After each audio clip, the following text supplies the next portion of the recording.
Somewhere on Pinterest right now, there is a chart. A very confident, very colorful chart. And it's telling you that if someone crosses their arms, they're closed off.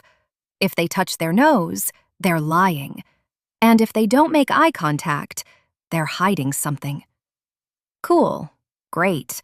Very scientific. Except none of that is true. Like, at all. And one guy actually got a judge to believe it in a real courtroom. We'll get to that. It's a whole thing. Now, before you go throw out everything you think you know about body language, don't. Because weirdly, the debunking is going to lead us somewhere useful. By the end of this video, you'll actually know how to read people better than that chart ever could. Ironic, I know. Hey, I'm going to teach you how to actually read people this week, not with a chart, but with something that actually works. But first, we need to burn the chart down. So let's do that. This is going to be fun. Okay, so here's where this all starts. There's an entire, and I mean entire, industry built around the idea that a gesture equals a meaning. One-to-one, universal, works on everyone, everywhere, all the time. There's actually a name for one version of this. It's called synergology. It claims that analyzing someone's body gestures can accurately reveal their unconscious mental processes, which, if that were true, would make it the single greatest psychological discovery in human history. Bigger than Freud, bigger than therapy itself. We could just skip therapy. Just point a camera at someone and read their soul off their elbow position. It's not that. Researchers who actually study this for a living, people like Vincent Deneau at the University of Montreal, who has spent years auditing this exact claim, classify synergology as pseudoscience. Not debatable, not some truth to it, pseudoscience, full stop. And I get why it's tempting. Imagine being at a party and just knowing. Someone scratches their ear and you go, insecure about their job, probably underpaid. Tell your boss I said hi. It would be an incredible party trick. It would also mean absolutely nothing, because that same person might just have an itchy ear. Ears itch. That's a thing that happens to ears. And look, normally when something's pseudoscience, the worst that happens is you waste money on a course. Annoying, but survivable. This is not one of those cases. And look, I get why this stuff took off in the first place. Humans have always tried to read each other, long before charts and TikTok experts. That instinct isn't dumb.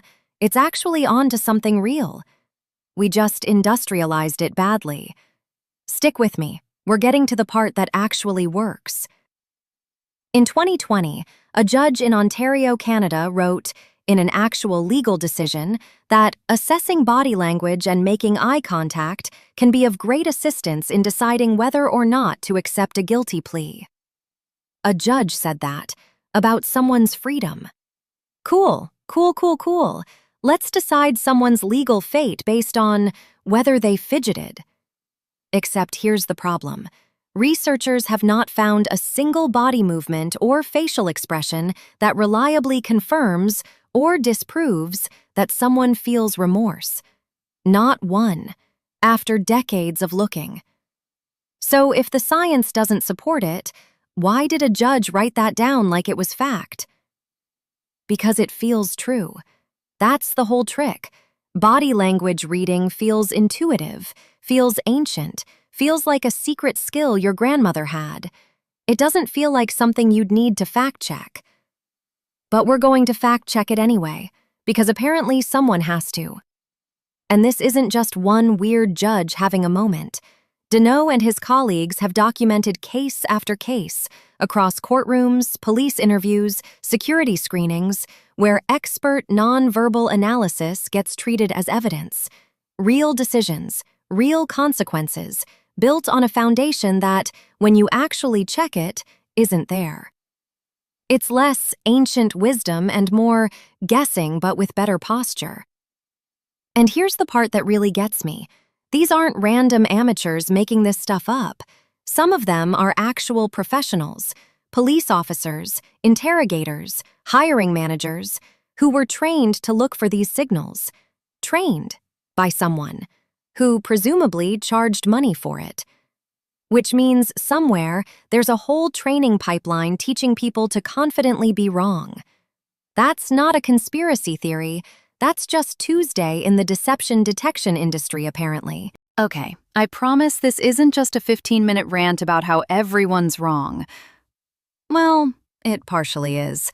But there's a reason this whole field exists, and a reason smart, trained professionals still study it.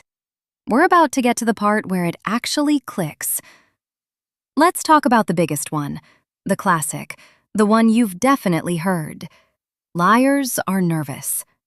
They fidget, they sweat, they can't sit still, their leg starts bouncing like they're auditioning for a caffeine commercial. Researcher Aldert Vrij, one of the actual leading names in deception psychology, University of Portsmouth, tested this directly. The result? Liars do not display more nervous behavior than people telling the truth. The behaviors that lay people and trained professionals fixate on, the fidgeting, the leg bounce, the whole nervous energy thing, don't reliably separate liars from honest people. So somewhere out there, a genuinely honest, just naturally anxious person is being side-eyed in job interviews because their leg won't stop bouncing.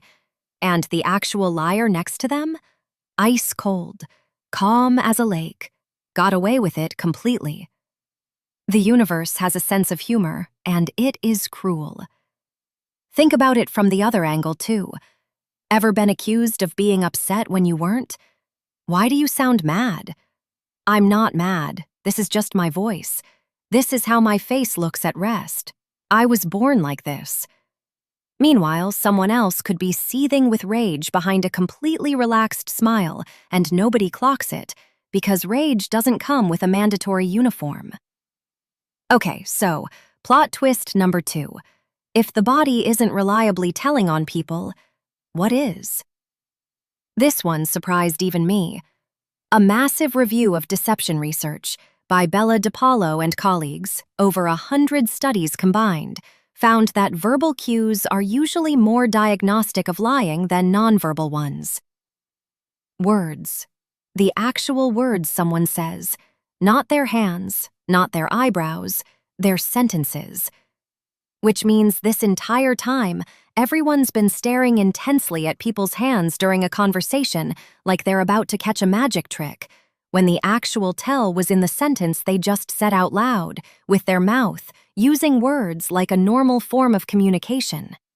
We really overcomplicated this. So here's where the science actually lands after, and I want you to sit with this number, after more than 50 years of research and several hundred studies specifically hunting for a reliable body language signal for lying, they didn't find one. There is no single, universal tell, not one. Researchers who've spent their entire careers on this agree, it doesn't exist. Which is deeply inconvenient for every airport bookstore body language guide ever printed. But, and this is the actual point of this whole video, that doesn't mean body language is useless. It means we've been asking the wrong question this entire time. The wrong question is, what does this gesture mean? The right question is, what does this gesture mean for this specific person right now compared to how they normally act? This is called a baseline, and it's the actual method used by real deception researchers, including Paul Ekman, whose work basically built this entire field. The idea is simple, almost annoyingly simple. You don't walk in already knowing what someone's crossed arms mean. You watch them when they're relaxed first.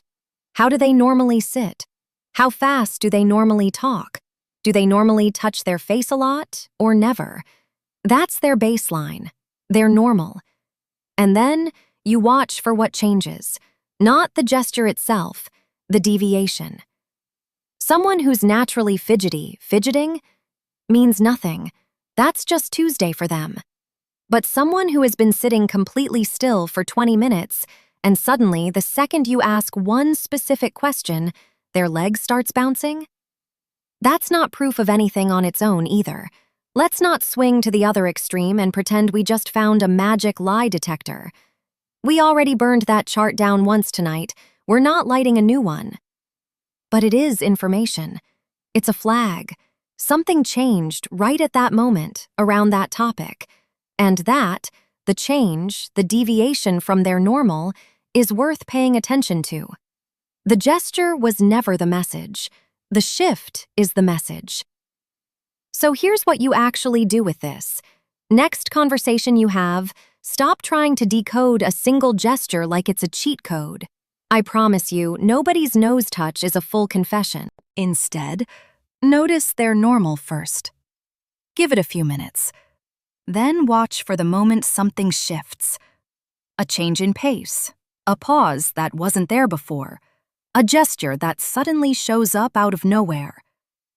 That's the moment worth asking about. Not gotcha, just curious. Hey, you okay? Works better than any chart ever printed. Quick example. Say you're catching up with a friend, and for the first 10 minutes, they're relaxed, talking with their hands, making eye contact, normal pace. That's their baseline. Then you mention a name, maybe an ex, maybe a coworker, and suddenly their arms fold, their sentences get shorter, they check their phone. The folded arms alone? Meaningless, we covered that. But folded arms right there, right after that name, compared to how relaxed they were 30 seconds earlier? That's a deviation. That's a flag worth noticing. It doesn't mean they committed a crime. It probably just means there's a story there. But now you know to actually listen for it, instead of steamrolling past it like it's nothing, which is a skill words can teach you a lot faster than staring at someone's elbows ever could. Now, if you actually want to get good at this, not just watched one YouTube video about it good, this is video 1 in a full series. We're covering manipulation, actual lie detection, reading people at work, all of it, properly, with actual science behind every single one. Subscribe if you don't want to be the person still believing the crossed arms chart in 6 months. See you in the next one.